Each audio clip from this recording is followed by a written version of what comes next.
everyone, to another episode of Smokers Lounge Podcast, episode number 14, where I'm joined today with Amal. But in today's edition, we wanted to shake things up a little bit. As I've been doing a lot of these interviews by myself, Amal came forward and said, "Yo, I want to interview you." So I said, "Well, okay." So here he is. We hope you guys enjoy this, and I'm going to give direct control, to my dear friend, Sudharsan Amalraj Jothiraj. And please, give him a round of applause.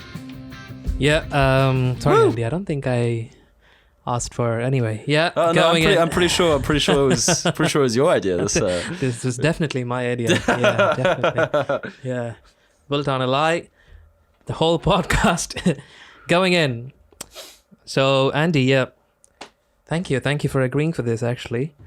This I'm sure will tell the world who Antonius Bruno Vitalis is. I'm very curious to see. I'm very curious for the answers. I don't know what else I can reveal to the world so far. So This is going to be awesome. Yeah. I know. Yeah. So I've been thinking about this. I gave it a considerable amount of thought to what to ask you, because if we look back, I've been present in every podcast ever. So, and every podcast you talk about a bit of yourself incrementally, that gives us a good image of who you are. So, we know a lot of stuff about you, and I thought we'll make it interesting by asking you a question first, more like a ranking activity. I'll ask you one question, and the whole podcast is going to depend on how you answer this question. The structure. Okay. Right? Okay. Yeah. I'm excited. Yeah. Okay. So we know a few things about you, precisely 5 things to describe you, right? Okay. And then I'm going to give you all these 5 things. Okay. You're going to rank these 5 descriptions of yourself. Yeah. In an order that you think best suits you or best represents you. Okay, 5 being the highest. No. I'll give you 5 things. Oh, 5 things. 5 items. 5 descriptions of yourself that I think fits you. Okay. Yeah. And then you have to rank it from 1, 2, 3, 4. Okay. Right? Okay. Yeah. Okay, Gotcha, we can take it from there. Yep. Okay. A, Greek New Zealander. B, King's College political science student. C, a Vitalis. D, BS Wing's chief editor. E, an athlete. I know you're a footballer and a boxer. So, yes. So, in order of what? 1, 2, 3, in terms 4, of 5. what they represent which, rank them. Okay. Which represents you the best to the... Yeah. I'd say first Greek New Zealander. Nice. Definitely following that of Vitalis. Mm-hmm. These next 3 are hard. I'd probably say King's College political science student then, and then definitely editor-in-chief at BS Wink, and finally student athlete, yeah. Great. Yeah. Okay, great. So this might sound like a essay answer, but justify that answer. Like, why would you prefer to be identified as a Greek New Zealander first? Very good question, actually. Well, it's pretty simple for me. For my brother, my sister, it might be a little bit challenging. But it's more to do with my upbringing. So, for those that don't really know much about me, I was born in New Zealand to an immigrant family.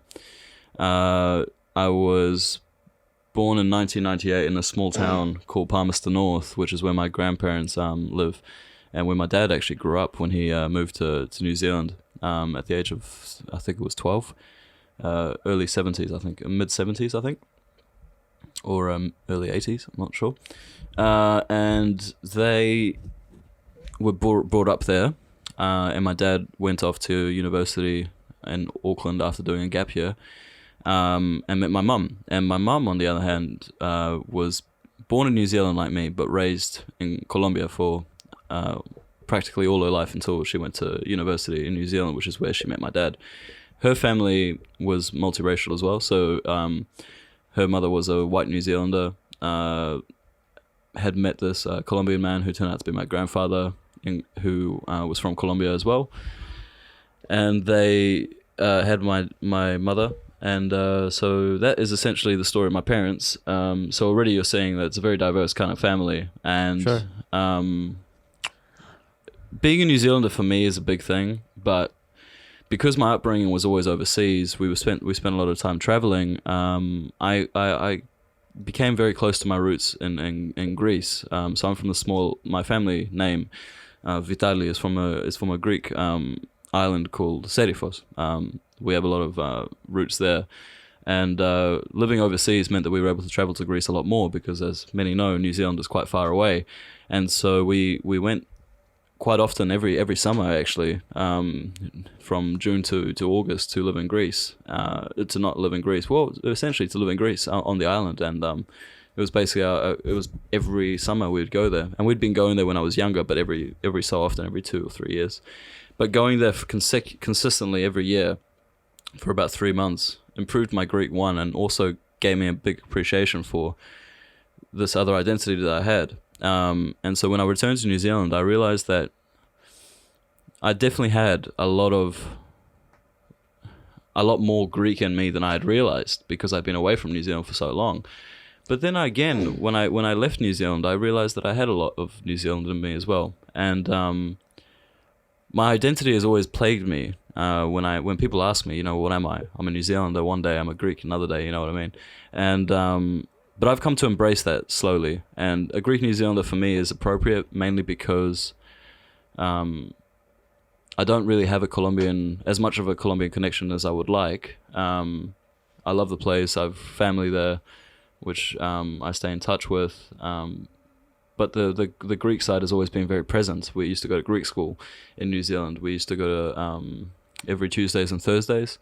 The Greek community is very small in New Zealand, but you get to know everyone. My football team was called Olympic. Of course. Olympic. For obvious reasons. So it was called Olympic Kronos. That was the team. My personal team. My brother's team was called Olympic Ilios, I think it was. Yeah. so they had like some really trendy Greek names, and they were all made of these like as our dear friend James would say, ethnic teams. So the Greek was always there for me, and my grandfather always spoke to me in Greek when I was younger. It was very important for him to speak for me as the oldest to speak it. So we spoke it, and we still do. My brother as well. My dad had this big thing about it because, as an immigrant himself, he didn't feel like a New Zealander for a long time. He was proud of it eventually once he matured, but for him, a lot of it was like, I guess my dad had a bigger question than I do because I'm a first generation New Zealand immigrant on my dad's side. My dad was an immigrant himself, right? An economic immigrant because his parents, my grandparents had work there, but he still had this immigrant lifestyle. He had a weird name, and he got bullied at school a lot for that. And for him, it was very important that mainly the tradition lived on in him, and even though it was very difficult, and I assume that a lot of immigrant families have to go through that, and so for him, I think it was quite obvious that he could be a Greek New Zealander, but he never had this connection with Greece that I think I had at his age, because he wasn't seeing it a lot, and because I've seen it a lot more, I find it easier to say I am a Greek New Zealander. My dad definitely says that, and he's very proud of that root, but his connection is stronger with New Zealand, as I'm sure it is for my sister, who is quite young in comparison. My brother, I think, would have share a similar opinion with me on that, in that he's got a strong Greek link to him. But I think also he's getting this New Zealand sense because of having finished school there, studying there at the moment.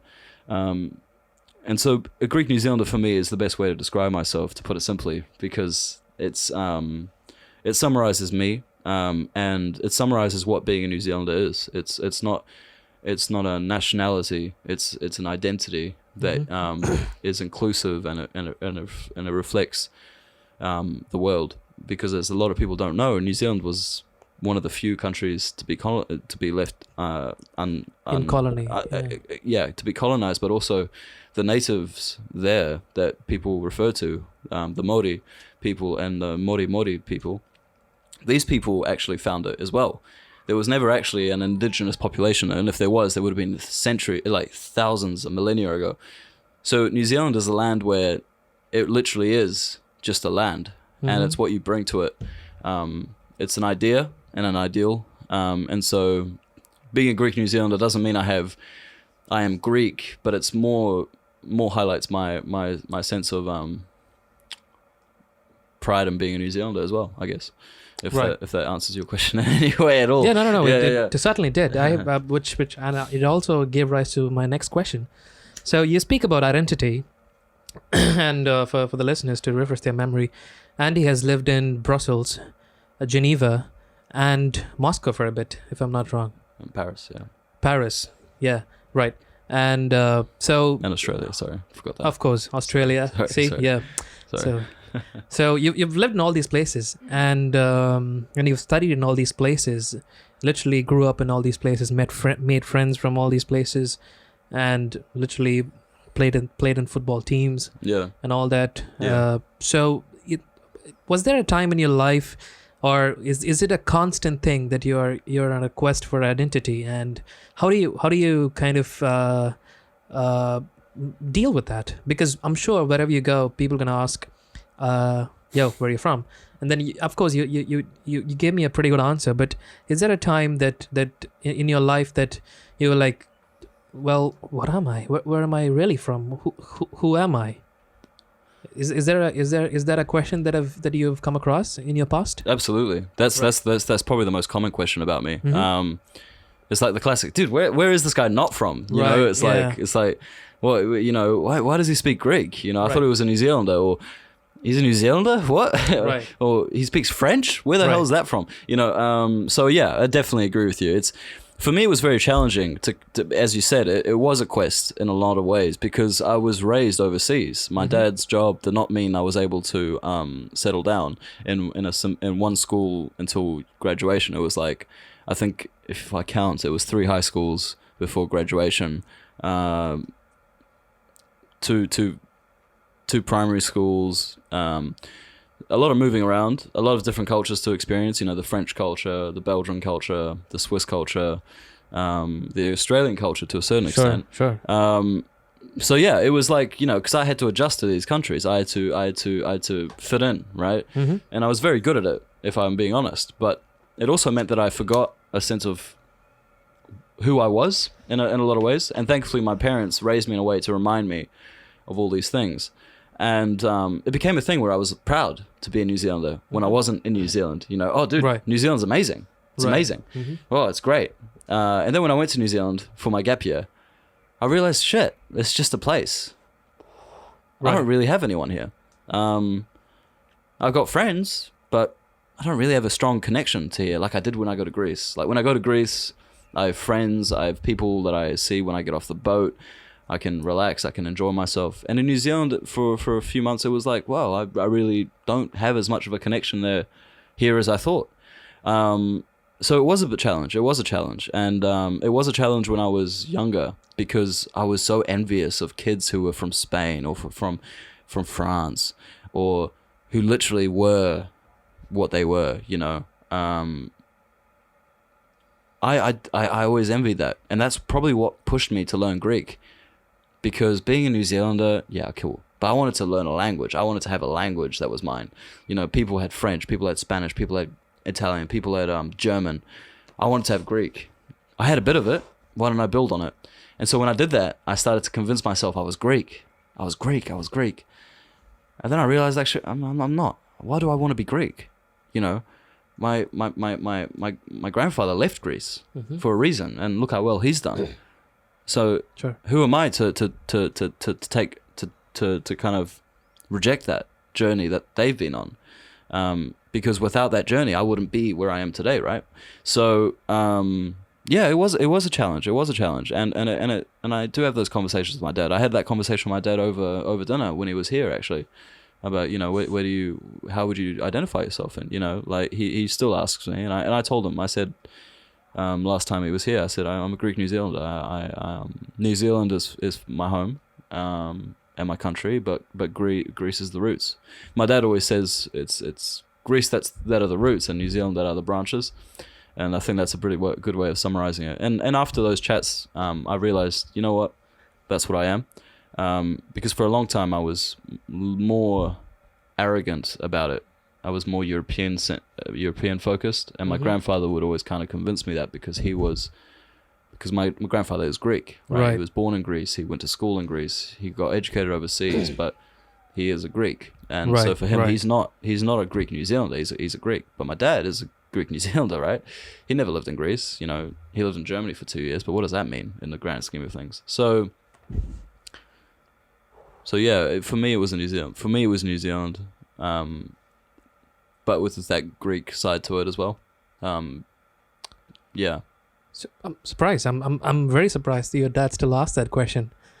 Yeah, I mean, probably to remind you. So, in that aspect, I've heard from you. Your dad encourages Greek fellowship in New Zealand. And is that the thing? Is that a thing? Does your dad kind of brought you up in a Greek fellowship group, a community, where your fellow friends, your dad's fellow friends of our Greek families, where you meet once in a while? Yeah. So that's a good question actually. My dad, you see, didn't speak Greek when he was younger. This is his words. So he spoke the very basics, but his language was actually German, and English, and so Greek really came to him when he was growing up, and it became this thing called the wog boy phase. So in Australia and New Zealand, wog was a derogatory term, like the N-word, for people coming from Italy, Greece, Lebanon, Spain. I think now it's getting more into like the Middle Eastern demographic, but mainly originally it was around those countries, right? Because they made up a large population of the immigrants in each of those two countries, and so my dad went through that phase of this is my identity, this is who I am, and so he took it upon himself to learn Greek properly, and so he did, but he learnt it through teaching me it, because he wanted me to have a sense of pride as well, because he realized he's not an Anglo-Saxon, he's not a New Zealander, like an English white New Zealander. Sure. He's different. So why not embrace that difference by taking it to the Greek side? And so for him, it was very important to do that to my brother and I. So so essentially we were only allowed to watch Greek movies when we were younger, if we were alone. So with him, we could watch English. So watching an English TV show or an English speaking movie was a treat. Nice. we weren't allowed to do that. So if it wasn't so we could buy any movie in the store if the back cover said the English was Greek, the language was in Greek. So we watched Harry Potter in Greek, and oh my god, man, those were brutal days. Harry Potter in Greek, Toy Story in Greek, Monsters Inc. in Greek. Is the jokes work in Greek? yeah, dude, everything was in Greek, man. It was like we watched what was the other one? Toy Story, Buzz Lightyear. Yeah, there was so many. Was he still called that in that movie? Yeah. There was or Woody. That was like Woody, and then or Buzz. Or what was the other one? Harry Potter was amazing. Or Harry Potter. like Harry Potter and the Chamber of Secrets is in Greek. Or Harry Potter. Και τα κάμαρα με τα μυστικά, like it doesn't work. It does not work, right? But and we watched all these Greek child cartoons and all that. So that was a big part of my upbringing, and so for my dad it was very important that we did that, and so we did. And we went to Greek school. We didn't have a choice. Okay. A lot of other kids had a choice because their parents weren't that serious, or they didn't speak Greek. Like a lot of people in Greece, in New Zealand, they don't speak it. Sure. If they do, they're the like The OGs. conservative, Okay. the old school immigrants, all the new immigrants from Greece that speak it, right? Like when I went back to New Zealand, I was working at a place called Ecos, which is a really, really amazing restaurant there in Miramar, which is where the Greek community in Wellington is centered around. And the chef there was Cypriot, and he could speak it very well. And at the end of a shift on Friday, he would bring all of us inside. We'd have a bit of a cigar smoke, chill, relax, and a few of the guys, the Greek guys, would come in, and they were Greek as anything. It was amazing. When I was there for the first month and these guys came in, I felt like I was back in Greece. Nice. You know, these guys were speaking Greek the way I knew Greek, and we were just going back and forth. I'll never forget, we had these musicians that came in, right, and they were singing some amazing Greek music. Okay. And I was like, wow, this is in New Zealand. How did these guys are great? And they didn't know I was Greek because I don't look Greek, right? Sure. So after that shift, the boss calls me. I was like, hey, Vitalis, come and sit down, man. Let's sit down.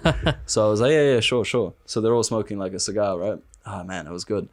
We were sitting there, and this man comes up to me, and because the week before at the Greek school, my sister had been doing a poem recital. Nice. That's a big tradition. You had to do a poem recital for these big days, like the National Day, the Independence Day, Ohi Day, which was when the Greeks repelled Italians in World War II. And so this guy comes up and he's like, hey, nice to see you. And he goes to me in Greek, and I was like, oh, hey. This is a dad who was the father of a daughter that was in my sister's Greek school class. So it was a small world. And I started just chatting to him in Greek. And in the corner of my eye, I see all the musicians like going like, oh, whoa, who the fuck is this new kid? where is he speaking like this? And so that was the first time I felt at home. But it was cool because it was like, you know, like, here I am in New Zealand. But I've halfway got around the world, literally, and I'm able to speak another language with people that are like me. That's amazing. And it was the first time. That's actually a good point that I probably should mention, is that it was the first time, because imagine, Greek New Zealander, how many of them are there? Exactly. Really? Yeah. Wherever I'd been, it's hard to just to find a New Zealander, let alone a Greek, let alone a Greek New Zealander, right? So going back to New Zealand and actually meeting Greek New Zealanders, people like me, that was cool. That was definitely cool. That was really cool. That was like, shit, I feel at home now, you know. So yeah, my dad was very big on that, and it's rubbed off really well. And in Australia, he's quite well known. Of course. He's quite famous around the world, bro. Yeah. But in Australia, in the Greek community there, they don't forget him. They did his Wikipedia page. Oh, really? Yeah. Okay. Because he went there. You see, he went there when he was Deputy High Commissioner. For the New Zealand High Commission, and they have this amazing like casino, Greek casino called the Hellenic Club, and it's huge. It's like something out of Vegas. Like it was awesome. You go in, you had like the Greeks gamble. Yeah, dude, it was like insane, right? It was like a business kind of like looked like a place of mafia meetups and shit. Sure. It was like something out of a casino, literally. It was like, I don't know, something like that. It was like that, but just Greek. Okay. All these Greek restaurants and stuff. So we'd go there, and they had this function, which is where you do the poem recitals. Now, of course, his sons, being the only guys that could speak Greek really well, were told, were basically told, right, you guys are going to do the poem. And we were like, dude, this hall. So in New Zealand, right, when you get a hall, it's usually about 70 people, which is a lot of people. Sure. This hall full of 150 people. Wow. When I look back, I did this in front of 150 people. Wow. I went up there and I did this poem, and it was like, I would have beat my pants. dude, honestly, I don't know how I kept doing. I think my dad made it seem like what I was about to do was natural. Right. It was a normal thing. Right. You're going to tell this, you're going to learn, mate. We had a lot of arguments over learning poems. Sure. Because the teachers in New Zealand, they said you have to learn it by heart. And so we'd learn it by heart. And then if you messed up, they'd give you the sheet and you'd finish off the line. Right. My dad was like, you're going to learn this inside out. And it was really annoying because you had to learn it in a different language and you're young. You don't want to do that. Sure. In Australia, though, the teacher goes, here's the poem, just read it out on the day. Sure. And I was like, oh, great. So my dad goes, you got a poem? And I was like, yeah, I get to read it out. Can you believe it? That's amazing. My dad goes, what? No, you're gonna read this out by heart. So I went to the teacher and I was like, no, my dad's gonna make me read it out by heart. And my dad, she goes out to the car where my dad is, and my dad's like, what? She's like, your son's not gonna read all of this out by heart. It's ridiculous. It's a really complicated poem. My dad's like, why? Right. No, he's got to read this off by heart. Right. Like, this is to show respect to the language. So I had to learn this fucking long speech out by heart. And I was about 11, Sure. 10, in front of all these people. I had no idea who I was, because remember, it's a community, right? So I'm the new kid on the block. Sure. They're like, who the hell is this kid? Right. And so I did the poem, then my brother did the poem, and then some other kids did the poem. But you see, what was the difference was that my brother and I had like 3 stanzas that we had to memorize. Okay. Or 4, something like that. Okay. These guys, amongst 5 people, they had 1 stanza each. Okay. So they had less to memorize, and these were older kids, right? Right. So we were the younger ones doing more, and they were the older ones doing less. So it was quite funny. And then my dad went up, and he did this amazing speech I'll never forget, basically in English and then in Greek, detailing his story about what this conversation we're having about is on, his identity as a Greek, his memories growing up as with a funny name and all that. And what New Zealand gave him, and how he understands how people in Australia must feel about that. Sure. And he got a standing ovation out of all of that. Like, they had the Greek ambassador there. Wow. The Greek ambassador, bro, he spoke about woman. What? He was like, if there's one thing we could take from this amazing day, is that we would not be here without our mothers. So a round of applause to all our women. It was like really weird. Like, it was like, what is that? So women are just baby makers. Like, what the fuck? It was really sexist. Like, Very. So it was ridiculous. And then you have the Cypriot ambassador, who did a pretty good speech. It was very short, but it was very good, very to the point. And then this New Zealand Deputy High Commissioner goes on stage and he does the speech, and he got the round at the standing ovation. It was amazing, and he did it in Greek, which was amazing, and then he did it in English. But he goes off the stage and he walks past the table, and this woman is like, "Hey, can I just talk to you for a minute?" Right. And my dad goes, "Yeah, sure." So amazing speech, by the way. Is your name Vitalis? And he's like, yeah. Of course. So, we're Vitalis guys too. You guys from Serifos? We're from Serifos too. What the fuck? Dude, we met another extension of our family in Canberra.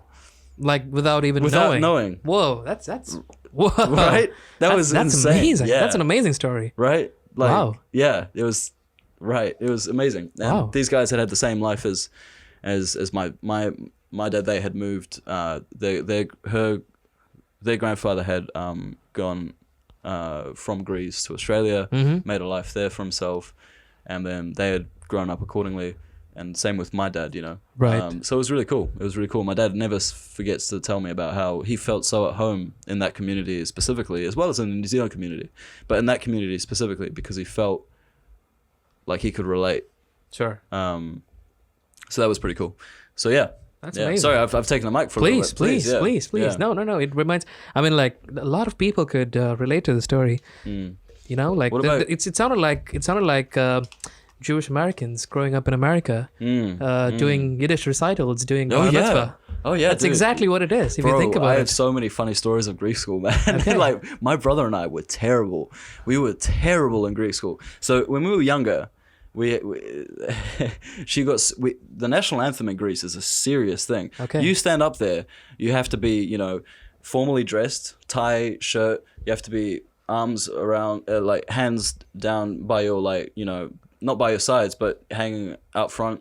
You have to stand, you have to sing properly, you have to sing loudly. Foot about 2 inches, all that shit. Literally all of that, right? It's like serious stuff. And I was like 5, and the rest of us are like 8, 9 or something.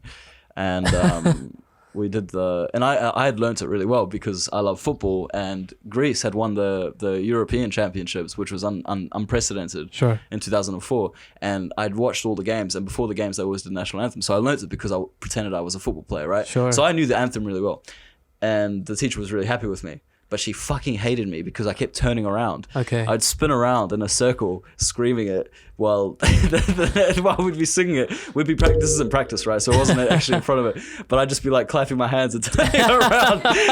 And she got so furious. Blasphemy. And she yeah, right.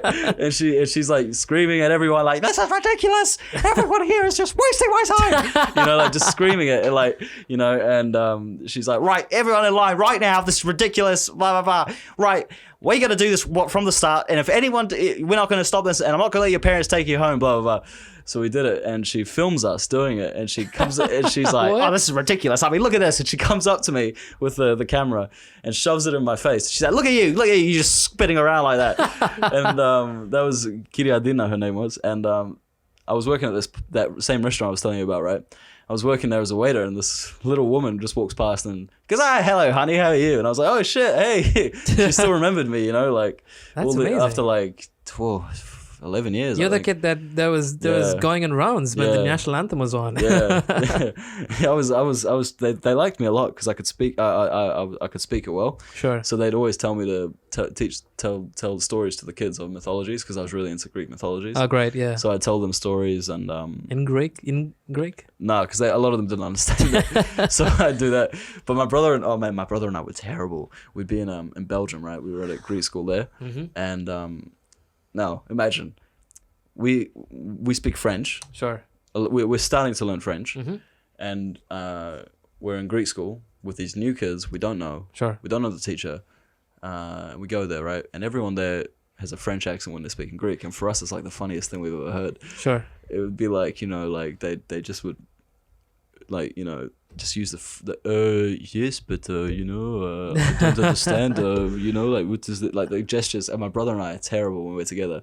Like, we just, my brother had this thing where he couldn't hide the laughter. He had this massive smirk on his face, and it would make me laugh. And so when one of us would read, I would see him in the corner of my eye doing that face, and I'd start laughing. And the teacher there would be like, "What the fuck is wrong with these guys?" So she'd always try and catch us out when we'd be laughing. She'd be like, "Yeah, okay, so you over there, read that chapter then." And I'd be like, "Yeah, sure." So I'd casually just read it. Sure. And she'd be like, any little mistake I made, she'd pounce on me and be like, "Yeah, that's right." And my brother was terrible, man. Like, when a kid would be reading a passage, not a chapter, a passage, my brother would be like, because the kid couldn't read. Like, Sure, they were struggling and they didn't want to be there. And my brother is just like it was so hard, man. Like, I was trying so hard not to laugh. Sounds like you and me in Woodbury. Yeah, it literally is. It's like that. Yeah, it is like that. It really is. And oh man, those were hard days. We used to go to this fucking shithole of an area in Brussels, which isn't exactly a pretty city. And you go into it was like a council home area where like people were selling like meth and heroin outside the building. And my dad would take my sister to a park, and it was full of like drug addicts and stuff. It was a really, really tough area. And you'd go and this was in Belgium. In Belgium, yeah. Right. And fucking hell, it was crazy. And we'd go there every Saturday morning. So it wasn't like Tuesday, Thursday. It was like Saturday morning at 10 o'clock. We had to be there. So it was a real pain in the ass. But we were there only for a few months because by then my dad was comfortable without Greek. We didn't enjoy it. We pulled we're too old for this card. So we got out of it. My sister, on the other hand, got tutoring. So she didn't have to worry about going anywhere. But when we went to Geneva, she actually had to go to the most Greek school I've ever seen. Like, we're talking wealthy Greek school. So like you have like I've never seen a more glorious, magnificent church in my life than in Geneva. So much money went to that community, and we went, and everyone there is just Greek. Okay. It's like not even Greek Swiss. It's like they're just Greek. Greek. They're the rich Greek that have gone to to Geneva to avoid paying taxes. You know, sure, yeah. They're that elitist class. So it was we felt a bit out of place there. Right. But my sister learned amazingly fast during that experience. So she had it really tough, but she did really well. But yeah, I feel like I've completely lost track of what we were talking about. No. I'd be pretty much answers my question. Please, go on. That's yeah. I mean, from what you've just told me, I can very well take two things from that. To reinstate your Greek identity, your dad and your grandfather played a big role, definitely. And which brings me to my next question: What does it feel to be like a Vitalis? What is it? I mean, this is my idea of a Vitalis, right? Okay. Because I've known 3 Vitalises. I've spoken to 2 Vitalises, actually 3, including your brother. Yeah, true. So yes, I know your grandfather is the professor emeritus in New Zealand. That's the highest chair one could hold in academic world, and he kind of single-handedly revolutionized and the foremost authority of ergonomics in New Zealand. Yeah. And your dad, I don't have to even say, but he's done tremendous things. He was the ambassador for New Zealand in NATO, EU, and then he right now is the Deputy Secretary of Trade and Foreign Affairs in New Zealand. And yes, so what does it feel like? What did it feel like to growing up in this family? What was the pressures, expectations? What's it like to be Vitalis? Phew. Because that's your rank number 2 on your identity. Yeah, Right? yeah. Very difficult question. Well, I'll start off from where I left, essentially, which was us growing up overseas. Sure.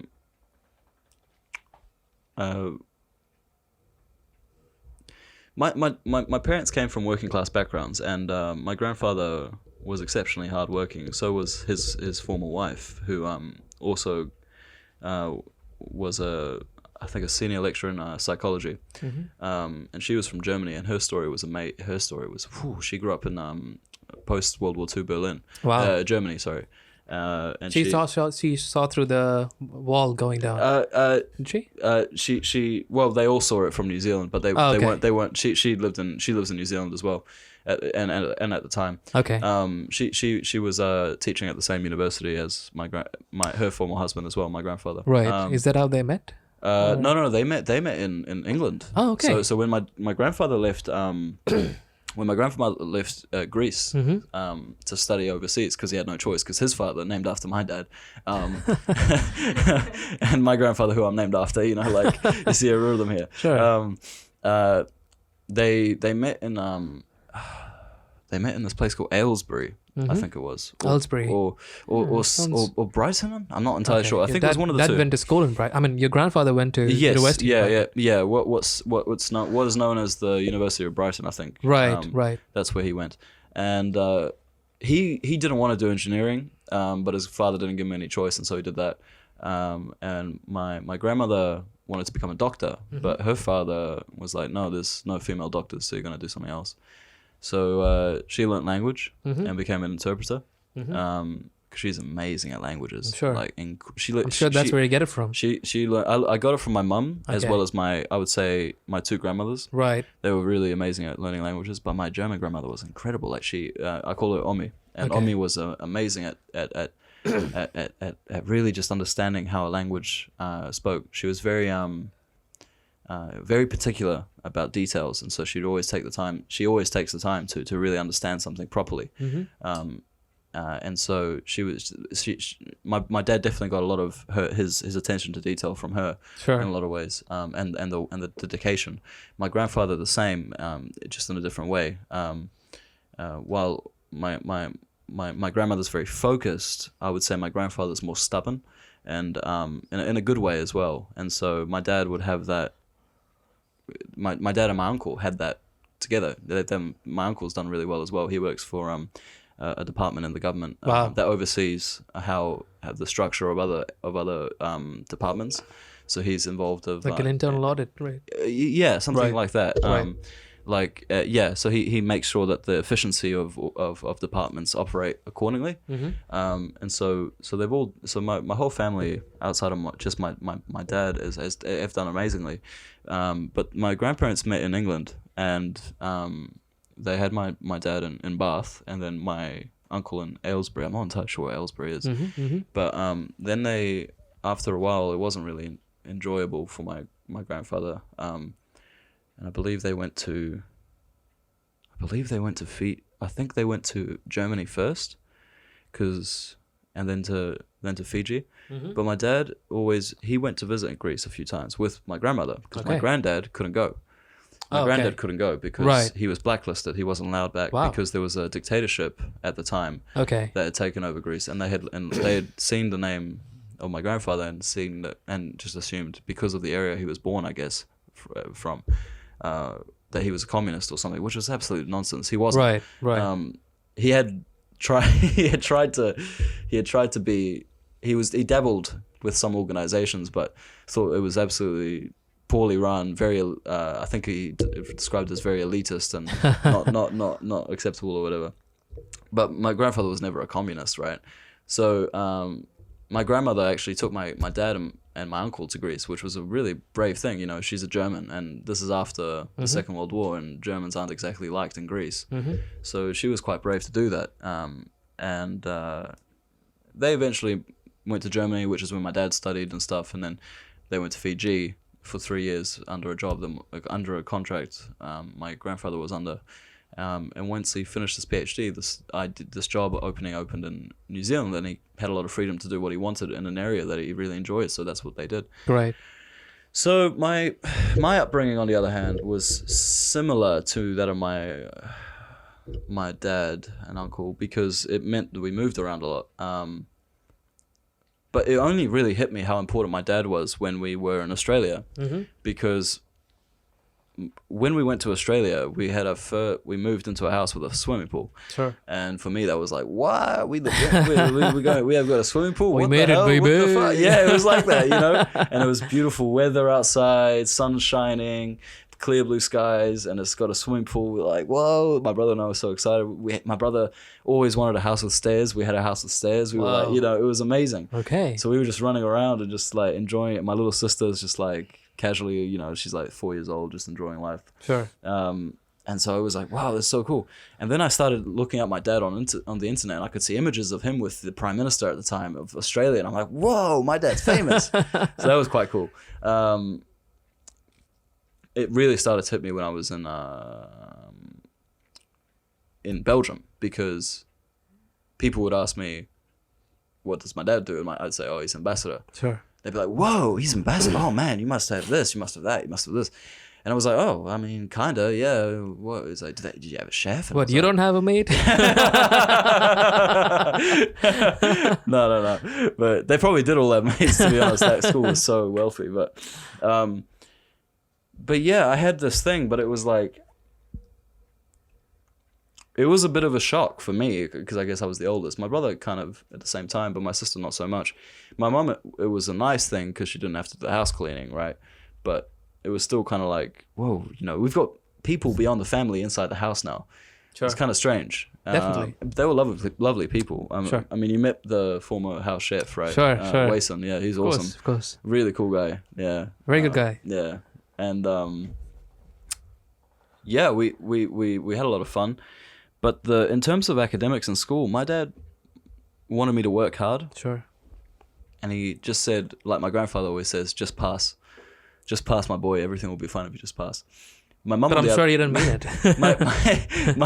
my mother, on the other hand, is like, no, just go for that first. You know, go for that A. Why would you just want to pass? Like, sure. At least do something with it, with your time.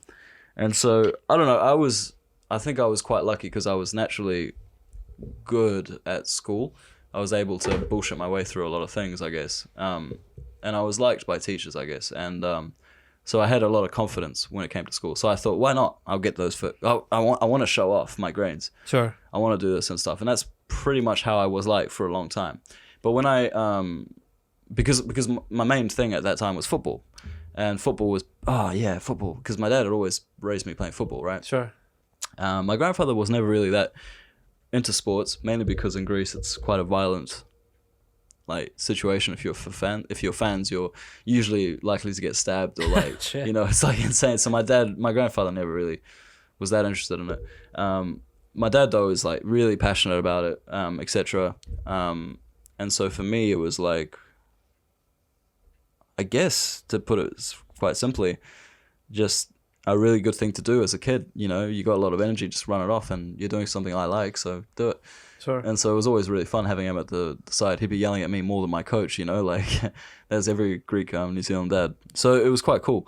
But once his job was busy, it turned out to just be me playing football. So but I did it because I was good at it as well. Mm-hmm. I think I did a lot of things well that I was lucky. I think I was lucky in the sense that I was naturally gifted in certain areas that made me continue to excel in them. Mm-hmm. If I am going to be honest, but I think it carried through in certain ways. But I did work hard. I did work hard at school. Yeah, I did work hard.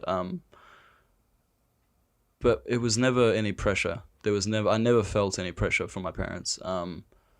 Ever. Even in my final year of school, my mum was very good at just staying out of it, letting me do my thing. I never felt the pressure that I think would be expected from such an upbringing.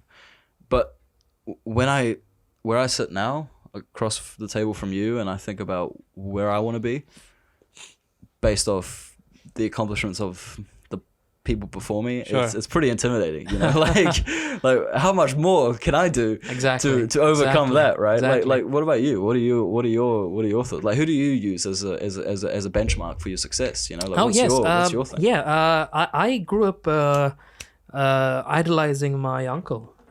He was pretty big.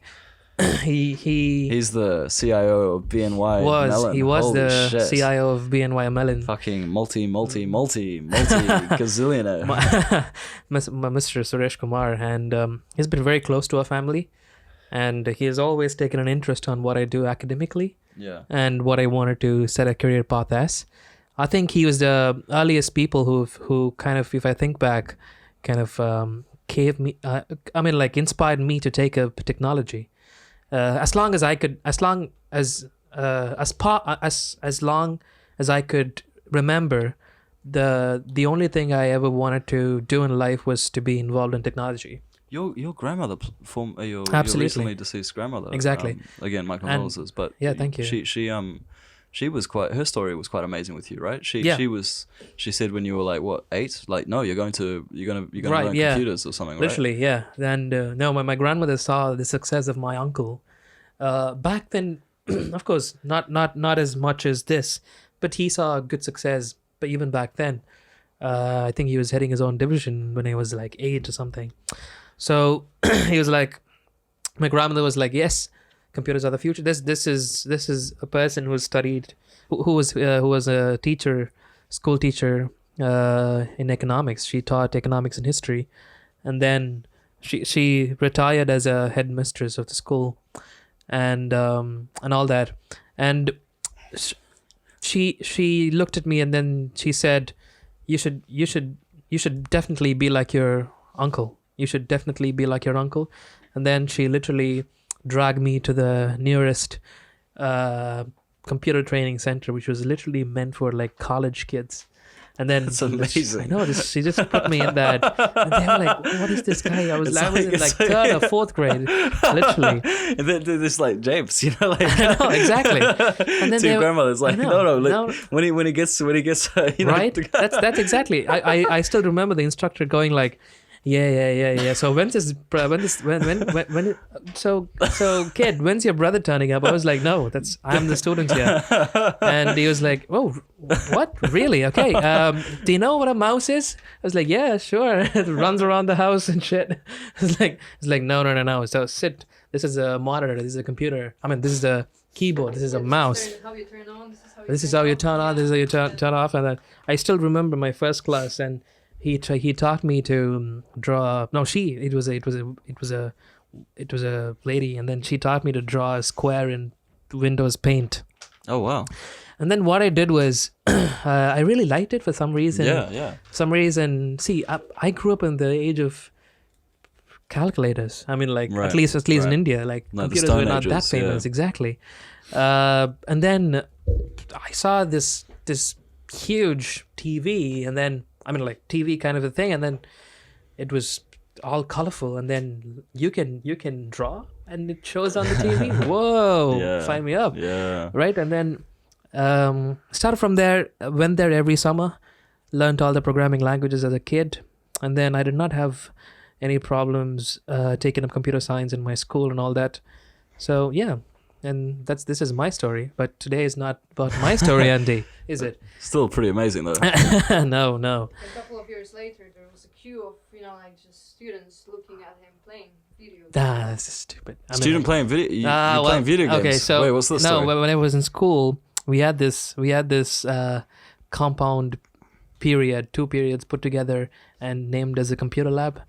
Well, Okay. literally, right? Yeah. And then see, I was already ahead of what was being taught, right? And then they'd give me exercises to do, literally like, okay, your exercise is to press start, go to accessories, open paint, draw something, save it, and then show it to us. I was like, oh yeah, finished in 5 minutes. And then it's like I had all these, like, that's like an hour of of lab, and then I finished it in 5 minutes. I didn't know what to do, and then I would be like to my teacher, "Can I play games?" I'd be like, "If you finish it, go ahead." And then I play this. I don't know if people would remember. There was this game in 8-bit called Dave. I'm sure you guys would never know. Like that was like literally stone ages of computer. And then I play this, and then people, and then all my peers would watch me play. That's how I was like, oh, okay, I'm probably good at this. Literally, and then I never touched a game again. I don't know, it didn't interest me. So yes, coming That's back awesome. to your story, Andy. No, you can't escape. Yes, thank you. I mean, that kind of gave me a good answer of what it feels to be like a Vitalis. So right now, do you feel this expectation? That's so inherently you feel like you have this heights to reach, this expectations to fulfill, even though your parents are like, oh, do it, my boy, like do it in your own pace. We have nothing to expect of you. You've done well so far and all that, because see, if you were my kid, I'd be happy. Thank because you. I could be honestly, your kid. so because okay, I send my kid to school. He comes back with an MVP trophy at the same time, a proficiency in so many subjects. I'd be like, oh, that's my kid, right? I'd be proud of if you were my kid. I'm sure they were proud as well, and they believed in you, and then they had no doubts of your academic endeavors, and then I'm sure. They wished you well when you came here, and then I'm sure they don't even ask about what are you doing, and then you tell them about all the firsts that you get. I'm sure they'd be happy. So I'm sure from a parent's perspective, I'm sure there's no expectations. But since, hate to say this, you're a son of this person.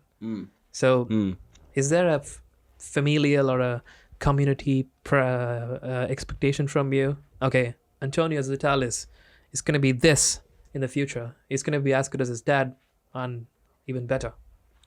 From my perspective, or from you, do you feel that?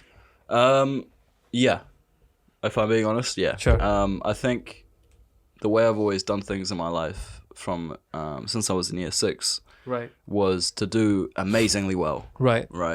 I always compared myself to movie characters, you know, like those I loved movies where there was the underdog story. Mm-hmm. Where everyone doubted me and I came up on top. Sure. Or like the like stupid high school, middle school movies where the normal kid becomes the best at something, you know, whether it's popularity or some sort of gratification to watching right? that story. Yeah. So that was always what I lived my life like. Sure. I always was like, okay, the varsity team, the top team at school, they're tryouts. Okay, they're next year. Okay, I'm gonna make that. No, you're not. Yes, I am. Right. And I'll do it, and I feel amazing, and I'll be like similar story with your IB. Yeah. Exactly. Yeah. The IB was a. Tell us about it, please. The IB story, the IB story for those I haven't heard already, was. That's very inspirational. That's why I'm asking about it. Well, I never knew what I want. So for a while, I was thinking of going back to New Zealand to study at Auckland, and it was only when I saw this guy that I had looked up to when I was at school. I was living in Geneva at the time, but from this guy from Tom Anderson, I think his name was. I think his name was, and he was a really articulate guy. I'd seen him in a student council debate at my school in Belgium, and he had this way, this presence, this charisma, the swag, the intelligence. You know, the way he spoke was really cool, and so I was like, damn, this guy's what this is the benchmark that I need to be like at school. Right. And so I was in Geneva, and I was on my bed, and I was on my computer, and on my Facebook feed it shows that he's shared something, and I look at it. It's a King's College promotional video, and I was like, wow, King's College sounds nice. So I click on it, and it turns out to be for this course, and I was like, oh, I quite like this. This is really interesting. This is where I want to go. I want to go there. And so that was my goal.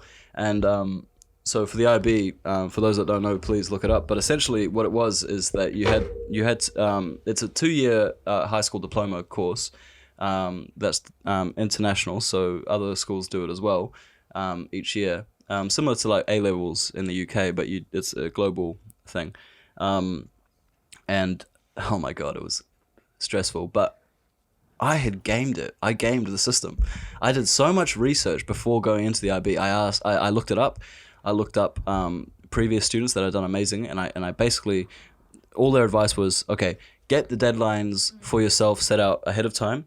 Get the have an idea of what you want to do for your big extended essay, which was a big part of your IB. Right.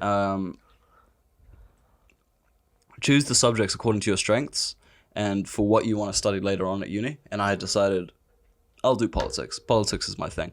And IB is marked out of 45 points in total. The average year round is 30. To get into King's, it was the 35, and with your 6 subjects, you had 3 at higher level, 3 at standard level.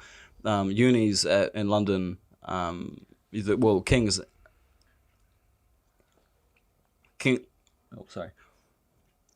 had said that they would want you to get 35 points out of 45, with a 6 at higher level. So that was the equivalent of like A star AA Right. for A levels. Right.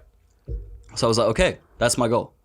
And then I was hearing from other people, it'd be cool to get a 36. So I was like, okay, 36. Then I was speaking to people in my football team in Geneva, and they were saying, I want to get this, I want to get that. And I was like, okay, you know what? 38. Let's hit 38. Mm-hmm. Let's try 38. So I put a wallpaper on my desktop, on my laptop, saying, I will get a 38 on the IB. Fucking crazy. Fucking insane, right? Like, what the who does that, right?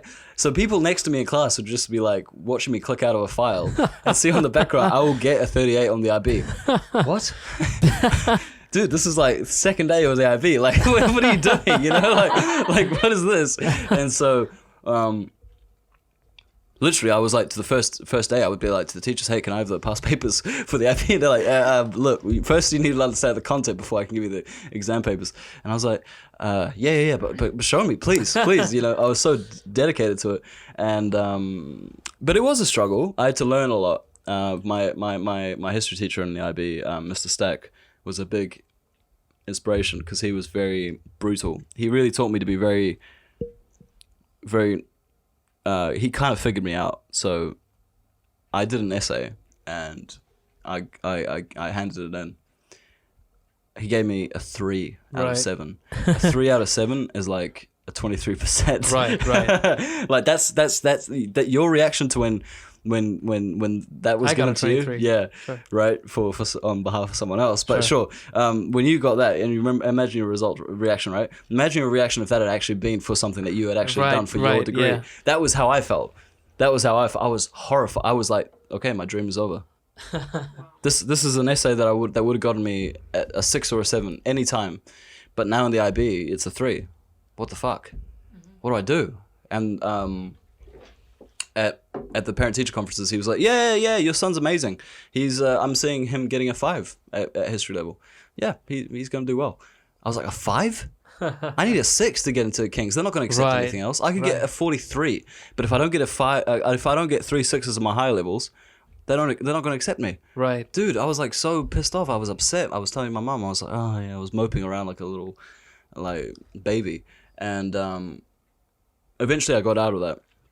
And I just started to focus and to build and to gain. And over the summer, I chose him as my supervisor for my extended essay. And I chose this topic, New Zealand, and I wrote it over summer with my dad, who was brutal at marking. So the expectation thing you were talking about, he doesn't mind about grades, but when it comes to essay writing, it better be fucking good. Like we did like summers where he would just set me essay questions, and he'd give me like an hour to write them out, and it would be like and he'd be like, okay, this reads well, okay, yeah, oh, my boy, fuck, you know, or he'd tell me to write a short story. That paid off. I'll read your essays and I'm like, what? A bachelor student wrote this? Literally. Yeah, go ahead. Sorry. Thank you. So I wrote the extended essay 3 months ahead of its deadline, handed it in, And my supervisor was like, okay, let's. There's no reason you can't be writing the essay at this point. This is way too early. And I was like, no, but I'm done. He's like, yeah, look, just do the readings first and then write it. No, but I've done that. It's all done. And he reads it over and he was like, okay, I think you're gonna be pretty good here. Congratulations. And that was it. Nice. 3 months ahead of time. So I did that. Then I did. We had oral exams for my English, which is poetry, and I was preparing like crazy because our teacher didn't tell us anything. I was like, fuck, I don't know how I'm going to prepare for this. Went online, looked at strategies for how to do them on YouTube or whatever. Practice on all the poems that we've done. I get to the oral commentary thing, Sure. right? And this my teacher, God bless him, Mr. Harris, English as anything. Yes, so could I... Do you think it'd be possible if you could just close your computer, just pay attention? You know, he was that kind of character. Very much of a pushover in a lot of ways when it came to teaching, because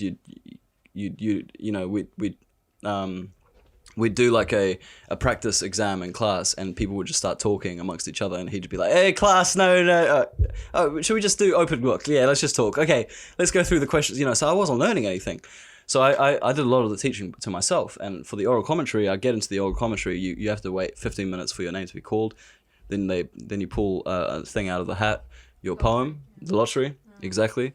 You get that. You go away into a room. You have 10 minutes to 5 minutes or 10 minutes to read the poem or something the text that you're going to analyze on a recorder, voice recorder. So I was like, okay, let's do this. Pulled it out, a text that I had not even fucking read. Shit. I was like, holy shit, what is this about? Oh my god.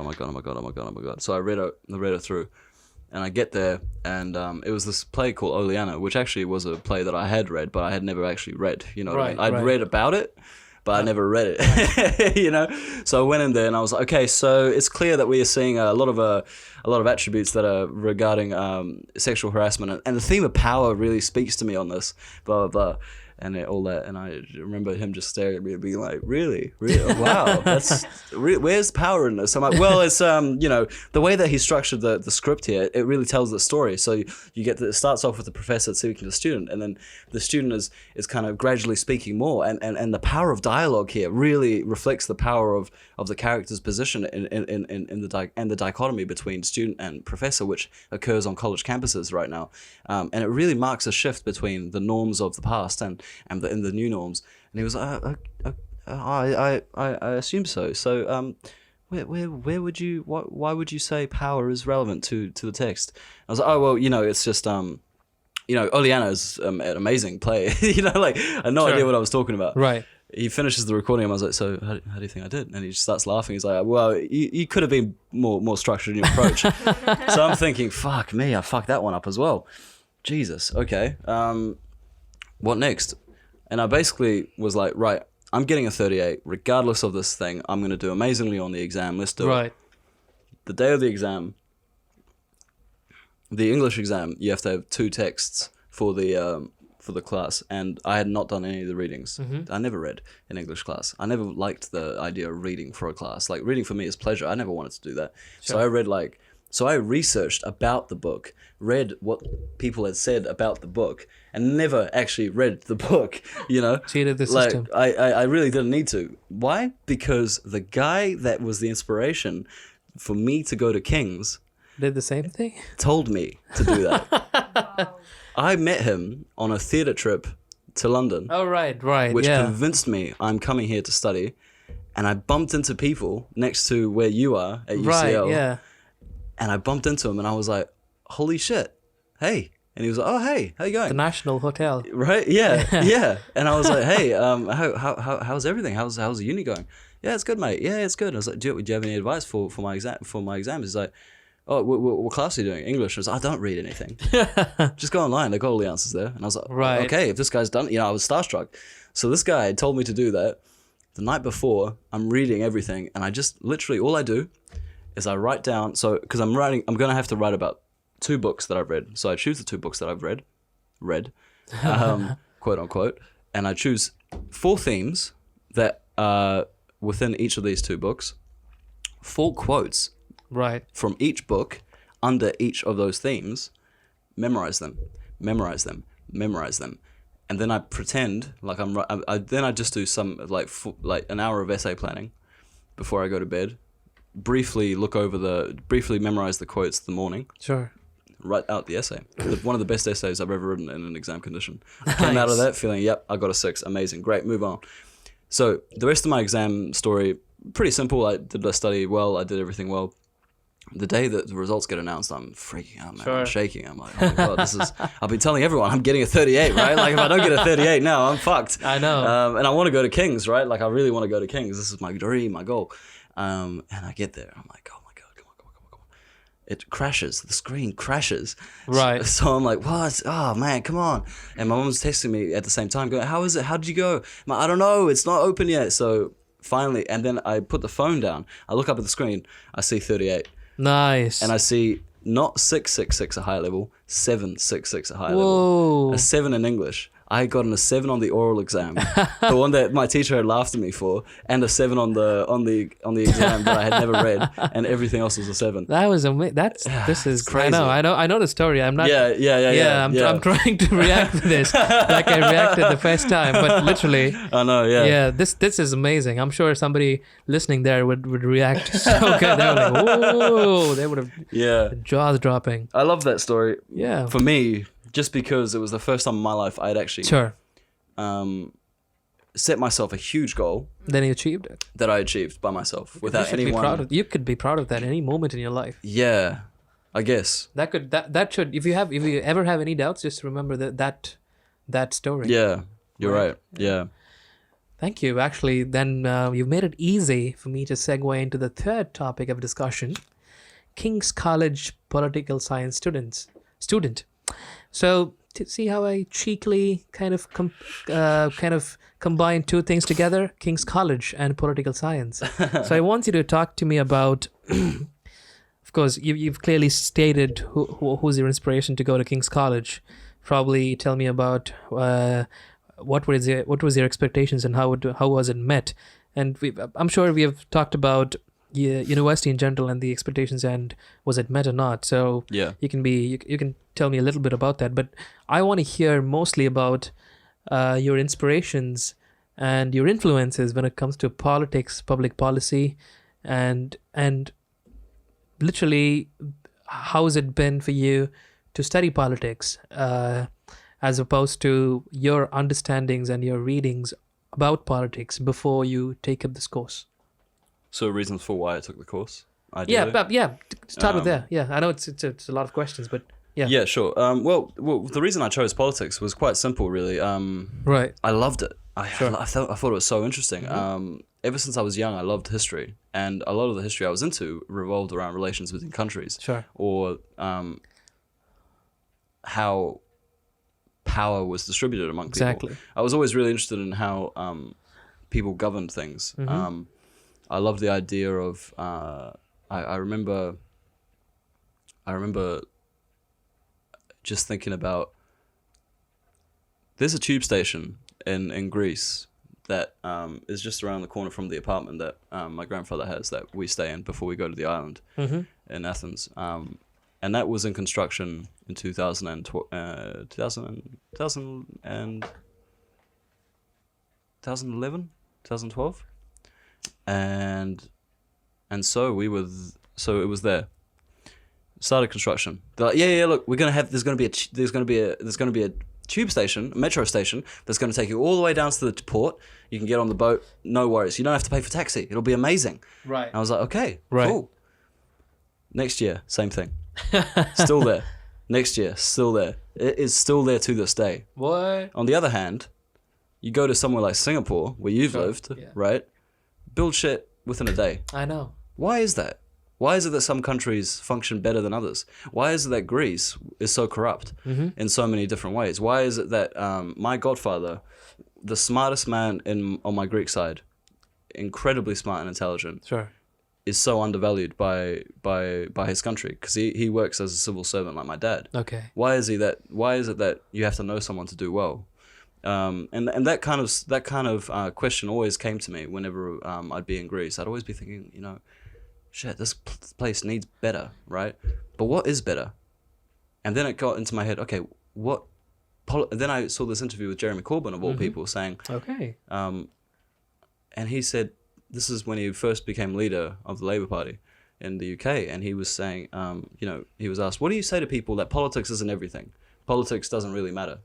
And he said, politics made the street that we are talking on. Politics made the house that you live in. Politics is why you have a job. Politics is why you get paid. Politics is why you have an education. Politics is why you have a hospital. Politics is why there's an airport. Politics is everything around us. It is so important to our daily lives, and so to ignore it, we are ignoring a fundamental part of how we live. Sure. And I realized, that sells it to me. I want to learn this better. And so it wasn't a single thing or a single person. It was a multitude of things and people that pushed me to do it. But I just always liked it. I always enjoyed it. I always loved pretending I was like an MP or a prime minister speaking. I love debates. I was in this humanities class, and it was the first time I'd been introduced to political ideologies. I never really knew it because my family is left wing, centre left anyway. I learned about neoliberalism, and it was the first time I had a discussion with my friend Josh, he was called, and he was a Republican. He and I were really good friends, and I was like, "What the fuck?" Ironically, right? and right, and I was like, "How the Republicans are the bad guys? How can I be talking to?" I was shocked. Dude, these guys are the dark side of the force. So it was like really weird. Luke Skywalker. But it kind of opened my eyes to different opinions and different perspectives on things. And for that class, I was actually given a task. We were all assigned a political party in the EU to play in a debate. I was given the nationalist right-wing Nazi party of Greece, and so I stood up there and I'm going, "My fellow comrades and members of the parliament, I stand before you, a man proud of his country, proud of the national solidarity and the sovereign nation that is Greece. We stand here today because we are terrified of the hordes of immigrants and migrants that are taking over our country." Like I'm preaching to the choir. It was hilarious. It was so funny. And my God. Yeah, literally, right? It was like, and looking back, it was hilarious how proud I said that, right? I didn't win the debate, thank God, but that was hilarious. But I love that. I love that idea of being a politician. So for a while I wanted to be a politician. So politics was a no-brainer. But now, not really into it. So I'm sure your next question is to be, what have I discovered through my degree? Exactly. Yeah. Yeah. I've really come to grapple with a lot of ideas in my head. At first I wanted to go into law and then do something in politics, go back to New Zealand and do something there. And then I realized I couldn't do that for now. Right now I couldn't go back and say, "Hey, here I am, your Messiah. The Messiah is back, he's returned." Like, who am I? Right. Like, in the grand scheme of things for them, for New Zealanders. I'm not a guy that had a normal background. I had a pretty privileged one. Sure. So how could I speak on behalf of the working class? How could I really understand them, or how could they really believe that I understood them? And you've developed this conviction that that could be a potential barrier to a political career. Is that? Absolutely. Okay. Absolutely. I mean, if I were to run, it would be after a time of if I really had served the country in certain ways that allowed me to do that. But I wouldn't know for sure if that could ever be possible because of who I am. Right. Yeah, so it's a very difficult thing. I couldn't do it for ego. If I were to do it, it would be for service, and it would be very hard to sell that I'd be doing it for service, given who I am and where I'm from and what I've done, or what I've studied and where I've studied, or where I've lived and how I've lived. So, yeah, it's very difficult. But one day, maybe I'd give that a serious think. Right. But, that would be only if it really became drastic there. New Zealand needs you, bro. Yeah, I always play that role. I would be like, so as I'm sure a lot of you want to know, I mean, how could this boy come back from England? Where was he his whole life? Where was he? Well, my parents, the immigrants of this country, came back. Right. I would say something like that, but it would never, I don't know. that's everyone would see right through that. But I guess that it would be probably something I would use. But again, I mean, look, the politics degree is amazing because it's so open. At King's, they teach you in a very different way than I expected, which was to really give you opportunities to experience different types of political ideas. So you have certain subjects which are very theoretical and certain subjects which are very technical. And so what I would do is I tried to balance, and I fell in love with political theory for a long time.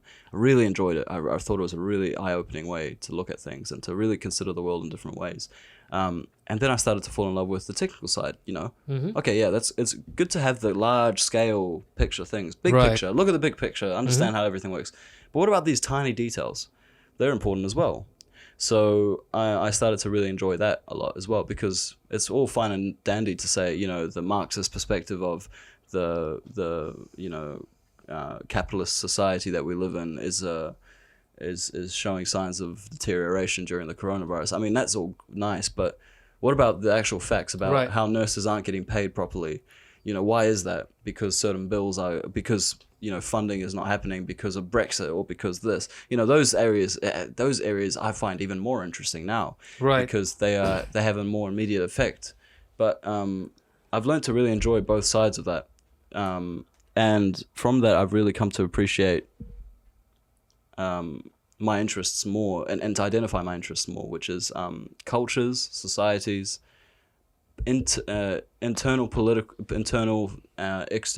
factors that occur within a country. Why is it a country, like going back to that Greek example, why is it that a country like Greece can't do well when a country like Germany can do well? Right. They're not that far apart. Why is it that different? So something like that, and I really enjoyed that, and I really find it easy to understand, really, because I guess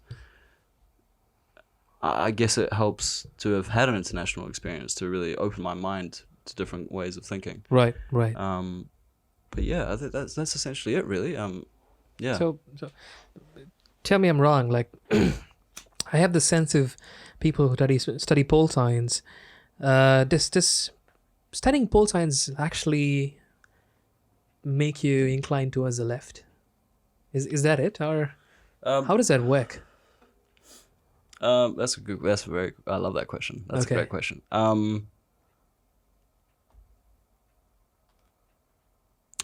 Yeah, there is a bias. Yeah. I think there is a bias. Okay. I don't know if it is a bias per se, but there is definitely a slant that comes across. A very elitist kind of slant at my university in a way, I would say, because not in a bad way, right? Elitism is used as a derogatory term a lot of times these days.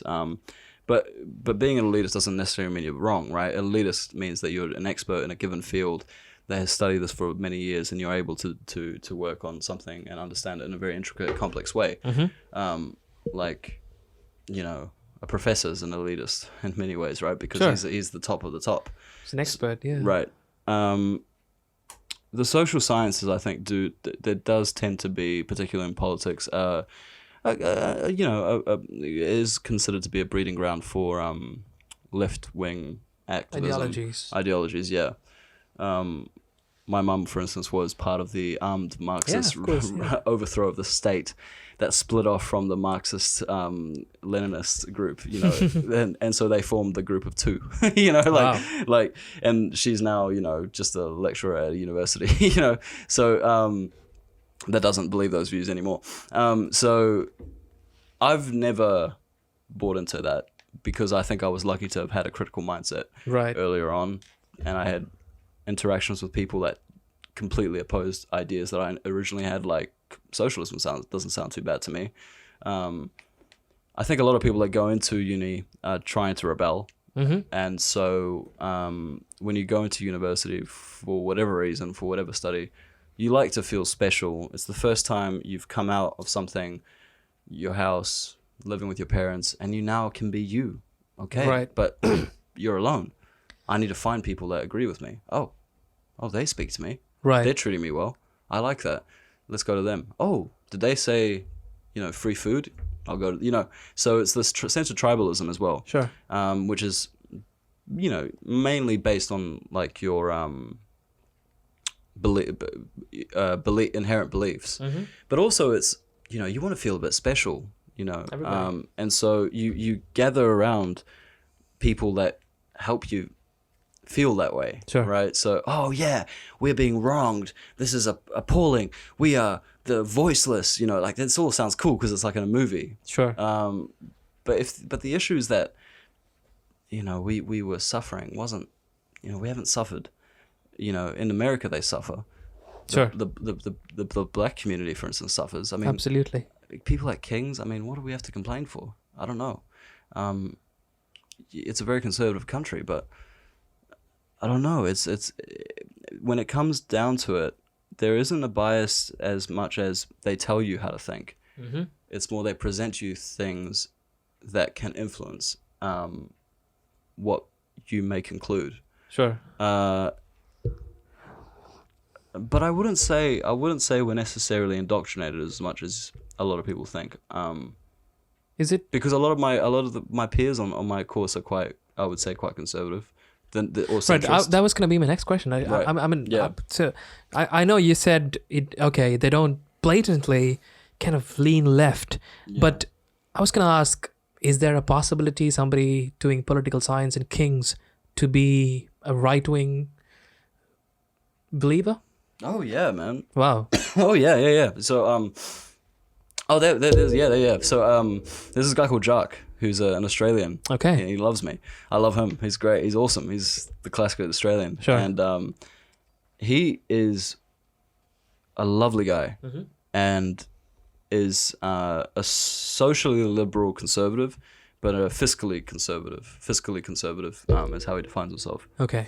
And he doesn't necessarily hold the same views as me, but we can agree and disagree. Right. And there are other people in my course that are otherwise very, very Marxist, Mm-hmm. who I also get along with. And it's really cool because I get to speak to them, and it's like, okay, this is like we came out of this an election exam together. Adam, who's the Marxist, and Jock, who's the conservative, right? And there was an essay question on Rupert Murdoch has a lot of control over the media. Does this impact election outcomes? And Adam and I came out saying, I said, yeah, it can, but there also can seem to be points where this can just be seen as an excuse. Mm-hmm. Adam came out and he was like, it's appalling, this is ridiculous. They are ruining democracy as we know it. And then Jock had an answer to the question. He was like, this is total bullshit, mate. Like it's just such bullshit. It was amazing. But yeah, like you can definitely be right wing at uni, and I think that you should welcome that. And Absolutely. And I think my uni, I'm quite lucky anyway, because my cohort, I think there are different opinions, which there's makes left it or exciting, right wing. right? It does, but we all get on fundamentally. Right. Yeah, We're a yeah. small group, and so we all do get along. That's great. There's never any like vitriolic comments against each other because of what we believe in, who we are and what we believe in, which is great. But sometimes we can be like, oh, that did not sound right. What the fuck is he talking about? Or really? I don't know about that, which I think is good, because a lot of times people kind of forget that it's a battle of ideas, Mm-hmm. and just because your idea is wrong doesn't mean you're wrong, and you just got to drop the ego. Like whenever I have an argument with someone, I really try to remove the person from the idea or the argument that they're saying, so that if what comes out to be true Mm-hmm. and makes me wrong, I can't be upset about it. Sure. I actually am grateful because, Mm-hmm. oh, okay, I didn't know that. Although sometimes I'm like, no, that's totally wrong. Right. But That's then- just because of the. Yeah, because it's like, Right. it's I also get the way, it's just the way, I think in today's culture, we're very prone to just attacking each other for no reason, hiding behind our keyboards and stuff. But when we have a debate in front of each other, it's very much more healthy and productive in a lot of ways, and we tend to find a lot more in common than difference. While in the safe sanctity of our own home, we are able to just chill and say whatever the fuck we want without having any consequence. Sure. I mean, like this generation of keyboard warriors. Yeah, exactly. It's unhealthy. Definitely. I hate it. It's Yeah. one of the worst. I agree. One of the worst ways to live. But yeah, to answer your question, you can definitely be right wing at King's. They welcome it. welcome different ideas. There's definitely, there's like, I have a lecturer who will be like, yeah, so these guys think, neoliberalism is the savior of the world. Haha. And it's like, okay, this guy is definitely, and it's funny, it's funny. Sure. But at the same time, if like, I would still laugh if someone were to say, but unless you believe Jeremy Corbyn, who thinks money grows on trees, you cannot afford to pay taxes on the rich without having massive economic problems, and I would still be like, okay, fair enough, like I wouldn't be like, fuck this guy, who the fuck, I'm always open to learn from anyone. Sure. And because for me it's not so much about what I care, it's about what other people think, and I come to my own conclusions from it, from what I read and from what I understand and from what I experienced during the world. And so I don't really hold it against someone because they believe something different. It's when they believe something that is morally wrong, like racism or misogyny, that's when I Sure. hold it against them. But when it's like, oh no, like the rich shouldn't have to pay taxes, I could say, okay, sure, but we need to stop this inequality, my man. Like, Sure. we got to solve this out. Oh, what about data sharing? Right. Data sharing, like that's a big problem right now. People have to sign NDAs for like over selling data, customer client data, right? I had a friend actually, he told me the other day that for a company that he works that's actually happening.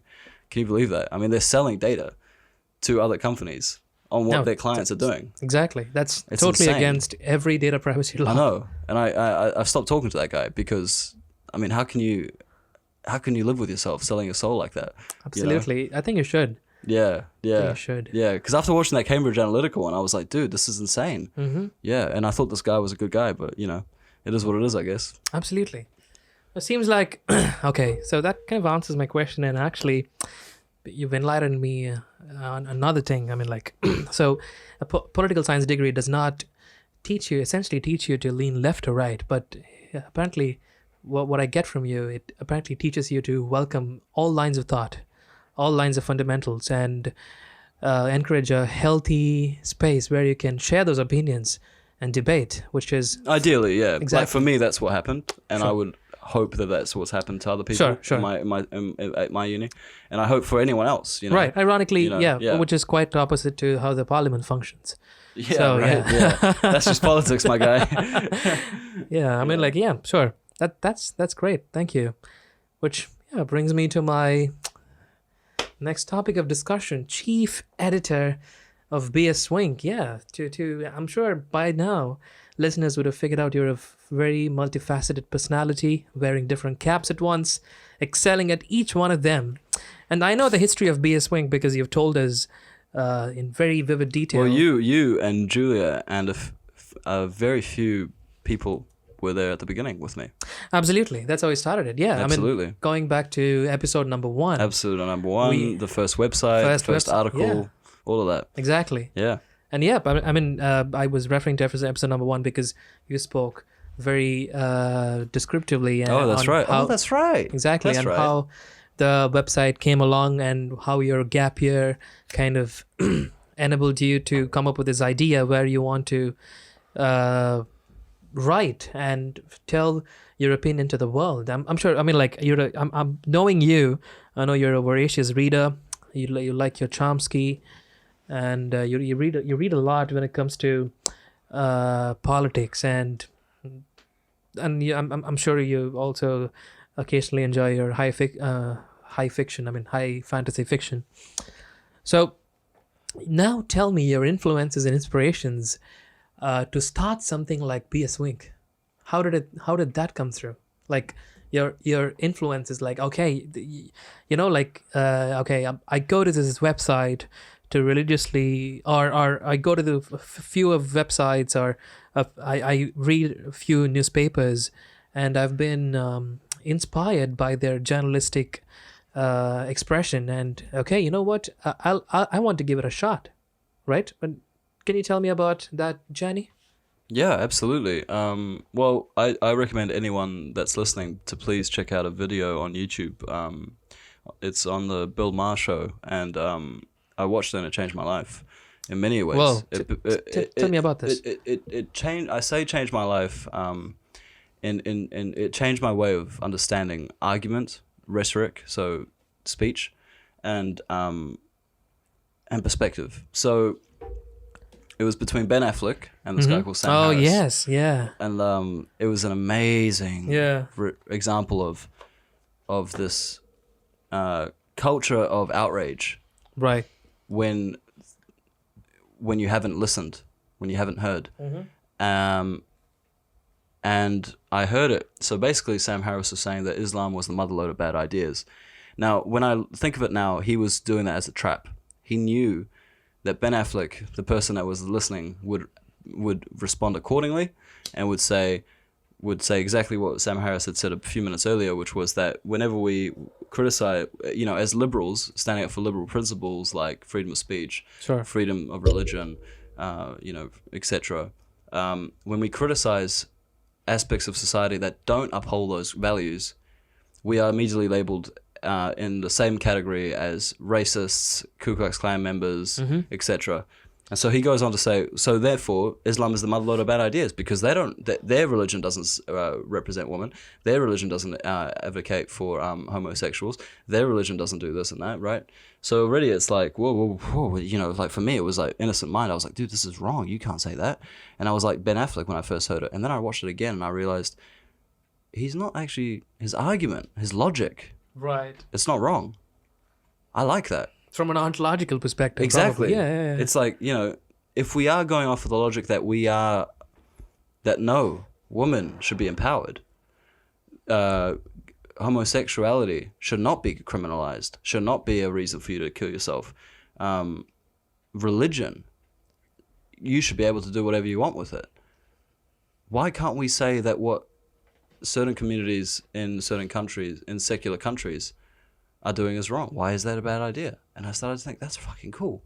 Then I stumbled across a guy called Christopher Hitchens, who spoke about how Mother Teresa was actually a fraud. Right. That she didn't empower women, which was apparently, according to him, the fundamental turning point in a society's success. If you empower women, economic equality, economic strength and growth occurs because women are able to be educated, they're able to work, they're able to contribute. And it's not just the men bringing the bread home, it's the woman as well, and the woman can contribute. And then the society develops. And Mother Teresa did not encourage that. So I was like, whoa. That's a fresh perspective. I really like this. I want to try some like that. Why don't I try to research things on issues that interest me like that and write about them? Right.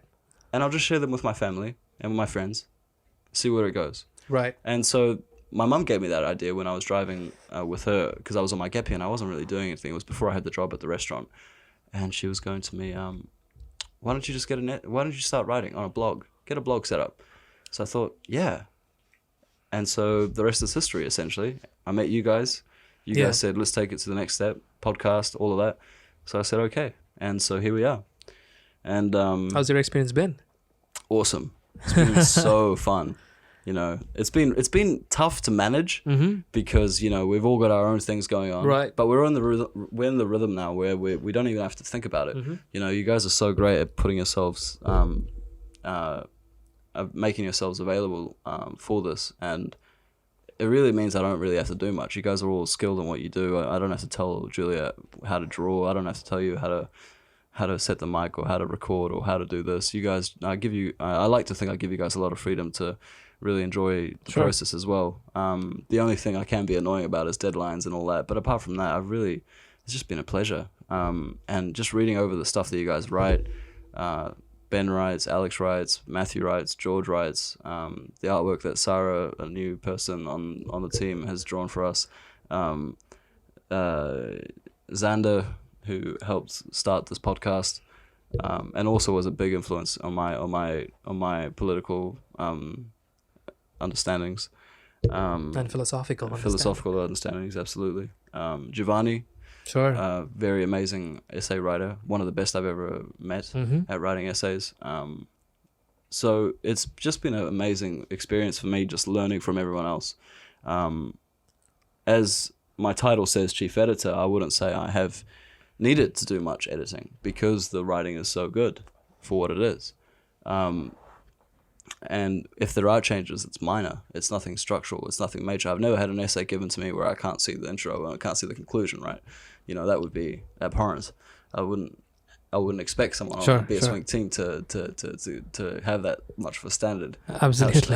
Have such little of a standard, right? You know, I would never have someone on the website that would do that because I'm very selective with who I choose. Of course. So, yeah, it's just been amazing. It's just been easy. It's never been a problem, and I really enjoyed it. And it's just a lot of fun. Like, this doesn't even feel like I'm on a podcast. It feels like I'm just having a nice chat with you. This is literally how we talk. Yeah. This is literally how this is what we do. Yeah, we just have a... Literally. So it's really cool. It is really cool. Yeah. That's amazing. It's very impressive. I mean, you've managed this enterprise pretty well, and people say managing enterprises is a skill, and it comes from playing team sports. You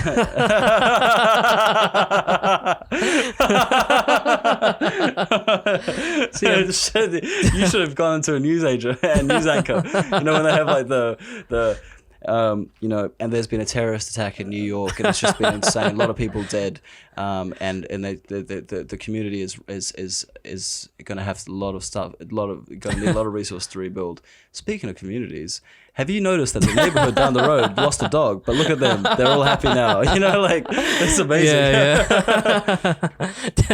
Okay, I'm running out of ideas. A segue, Andy. Please, anyway, please. yeah. So get to the last topic of discussion for today. Okay. Exciting. Yes, you MVP football winner.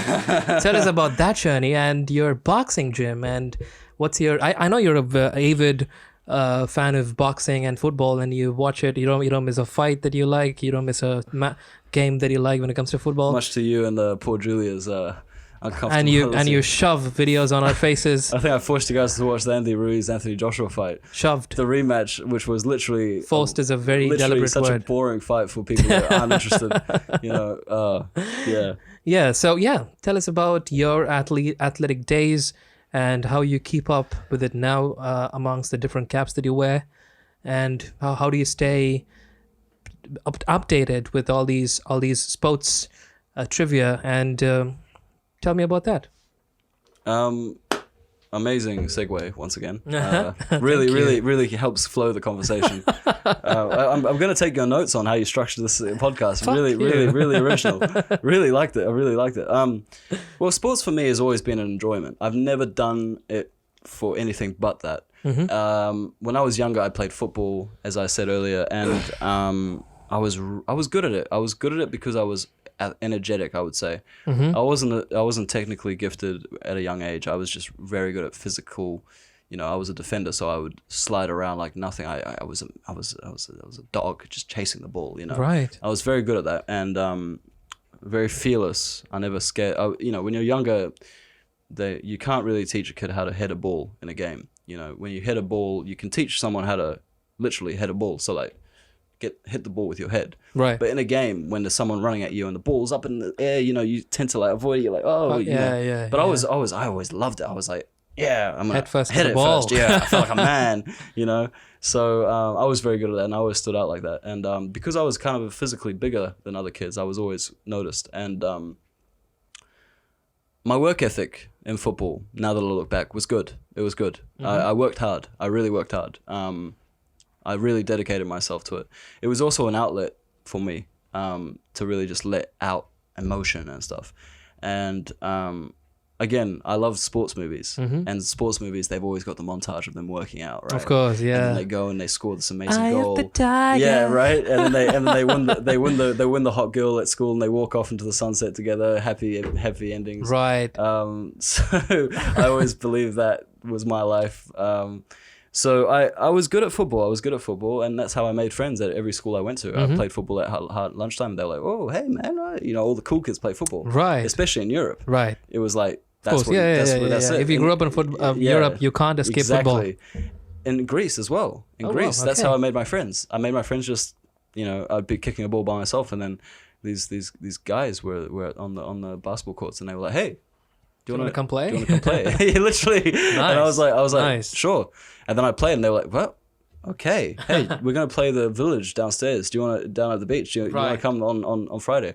Okay, and that's how I made friends. You know, it was a way of me socializing as well as anything. But I loved it. I was very passionate about it. I was so passionate that the coaches on a lot of the teams, on almost every team,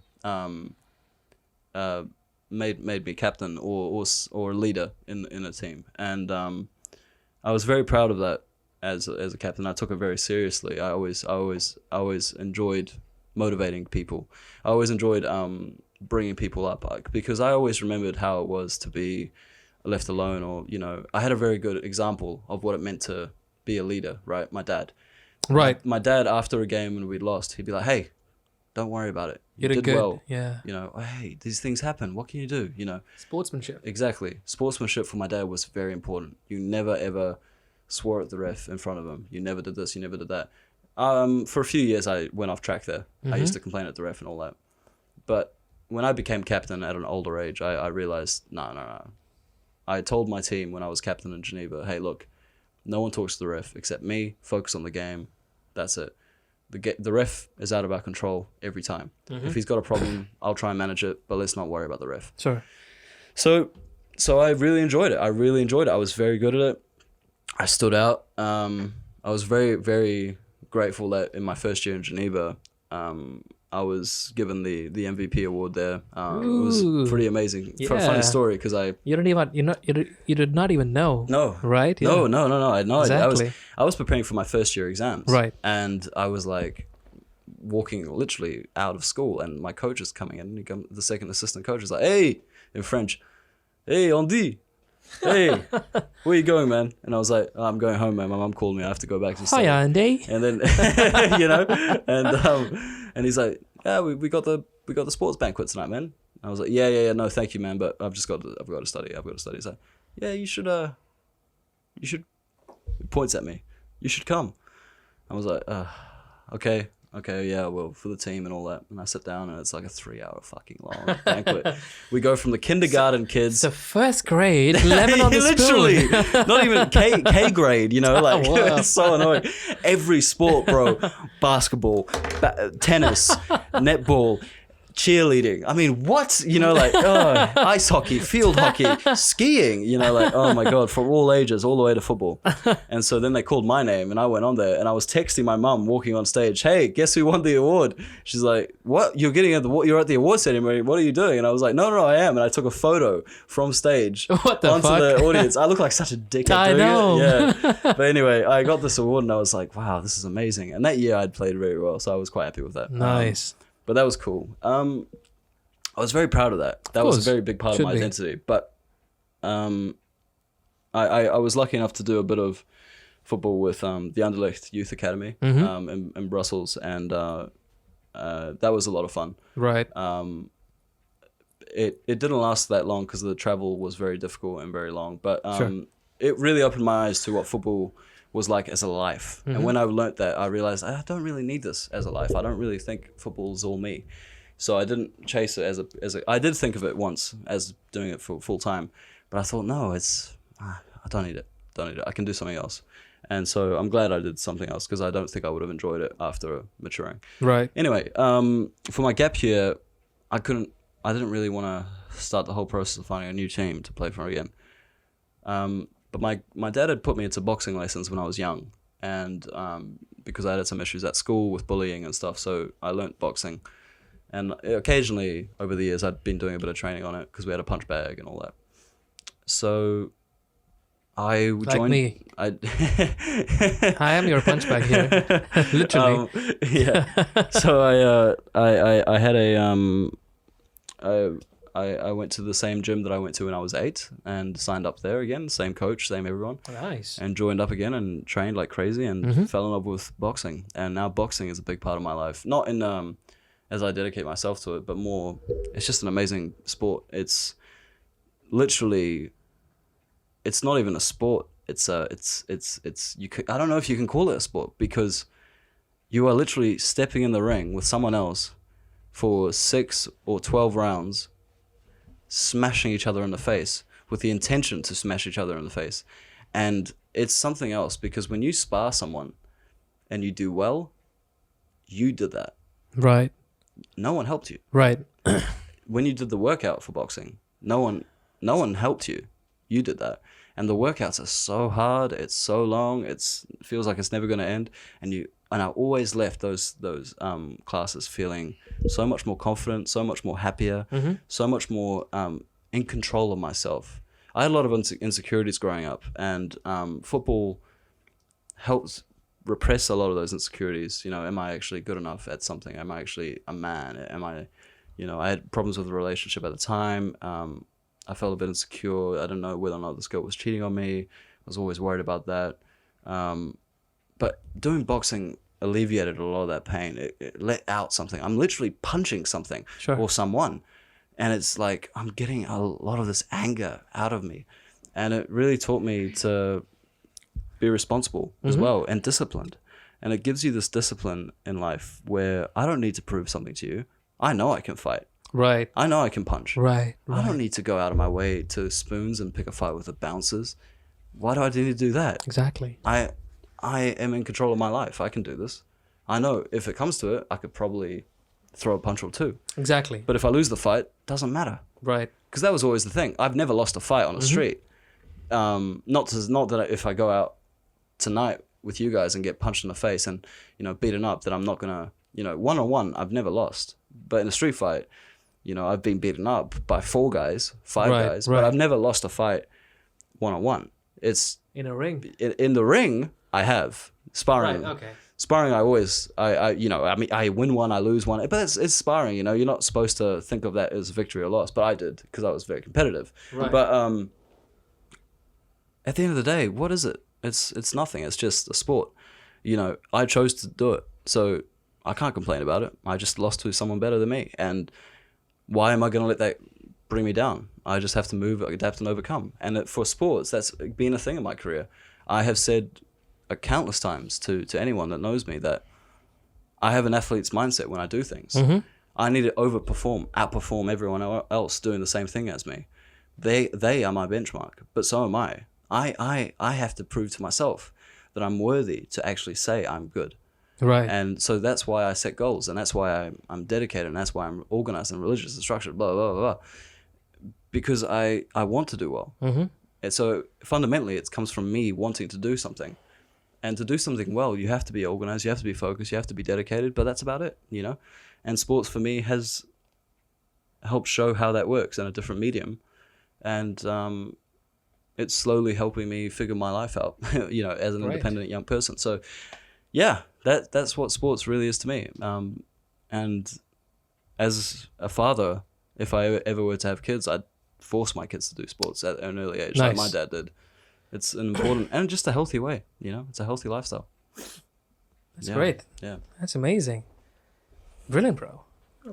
Thank you. You're brilliant. This is an amazing podcast. I did not expect such an amazing conversation. No, wow. I mean, yeah, that's. For those that don't know, Amal has heard all of this 1,010,000% No, times. I discovered a few new things. Don't ask me to enlist them, but trust me, I have discovered a few things. Well, I'm glad. I'm glad. That's amazing. Antonio's Bruno Vitalis for you guys. Thank you. A Greek New Zealander, a Vitalis, a King's College political science student, BS Wing chief editor, and an athlete. Here we go. Thank you so much. Thank you, the Amal. man. Thank you, Amal. That was awesome. That's amazing. Really enjoyed this podcast. I really enjoyed this. This was awesome. This is amazing. Is there anything that you would like to add? No. I think I've let everything out there today. Great. I want to say a big thank you to you. Thank you to Julia again, who's on the podcast control tonight. Yes, to Julia. Thank you guys. For being so patient, listening to us speak for how long have we been on this for? Dude, almost 2 hours. Nearly 2 hours. Wow. Whoa. Wow. That's great. That's amazing. Did not feel like 2 hours. Did not. Yeah. No. Yeah. For Julia, maybe. But yeah, thank you guys for listening. We hope you guys enjoyed what I had to say for once. No, that's amazing. Yeah, it was. We really enjoyed this. Yeah. Yeah, this is awesome. How does it feel to be like? How does it? So because you're on the other end for the first time, how does it feel like? I don't know. It was a bit weird. It was a bit weird because I kept wanting to ask you questions. And right.